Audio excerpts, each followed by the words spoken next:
చాలా మంచి పీస్ అండి అది. అంటే భక్తులు ఆస్తికులు కూడా మెచ్చుకునే పాయింట్.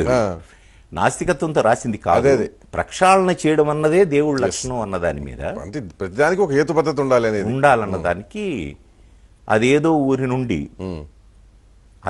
ఊరి నుండి మహాశిల్పి వచ్చాడు, మరేదో ఊరి నుండి పెద్ద బండ తెచ్చాడు, 6 అడుగులు కొలత పెట్టి బండను ఖండించాడు, మిగిలిన 3 అడుగుల ముక్కను పక్కకు తోసేశాడు. 6 అడుగుల బండేమో విగ్రహమై వెలిసింది, 3 అడుగుల ముక్క బండ చాకిరేవు చేరింది. కంపు కంపు మనసులన్నీ దేవుని ఎదుట నిలిచాయి, కంపు కొట్టే బట్టలన్నీ బండ చుట్టూ పేరాయి. గొంతెమ్మ కోర్కెల గొంతులన్నీ తీర్థంతో తడిశాయి, మురికి మరకల బట్టలన్నీ నీటిలో ములిగాయి. అర్థం గాని స్తోత్రాలతో పూజారి భక్తి శ్రద్ధలు, చాకలి నోటి వెంట ఇస్సు ఇస్సు శబ్దాలు.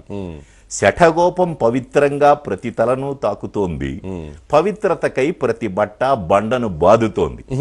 కడకు గుడి నుండి మనసులన్నీ కంపుతోనే వెళ్ళాయి, రేవు నుండి బట్టలన్నీ ఇంపుగా వెళ్ళాయి. గుడిలోని దేవుడా, రేవులోని బండ, ఎవరు దేవుడు ఎవరు బండ? బాగుంది. అది ఎవ్రీబడి అప్రిషియేట్స్ ఇట్.